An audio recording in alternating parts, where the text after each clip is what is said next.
Welcome back, everybody. Today I'm going to teach you how to sync Outlook emails with Gmail. This is incredibly useful if you manage multiple email accounts and want everything in one place for easier access and organization. Let's get started. First, you'll need to open your Microsoft Outlook app and log into your account. This step is essential because it ensures all your emails are properly loaded before we begin the syncing process.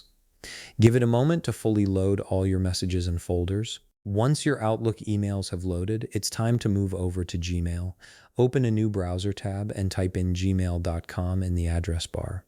If you're not already logged in, go ahead and enter your Gmail credentials now. After your Gmail inbox loads, direct your attention to the top right corner of the screen. You'll see a gear icon there, which is your settings menu.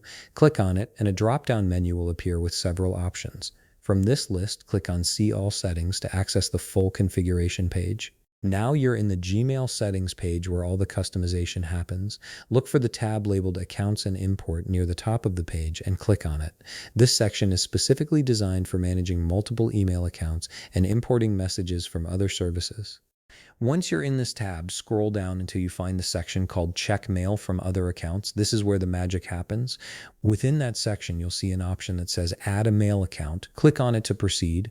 A small email login window will pop up on your screen. This is where you'll connect your Outlook account to Gmail. Simply enter your Outlook email address and password when prompted. Here's the good news. Gmail automatically configures all the technical settings like IMAP and POP3 for you, so you don't need to worry about any complicated setup. Just log in and let Gmail handle the rest. After you've successfully logged into your Outlook account through this window, the syncing process begins immediately. Within moments, you'll be able to see all your Outlook emails appearing directly in your Gmail inbox. Everything is now synced and centralized in one location, making it much easier to manage your communications without constantly switching between different email platforms. And that's it. You've successfully synced your Outlook emails with Gmail. If you found this video helpful, please leave a like, subscribe, and see you in the next video.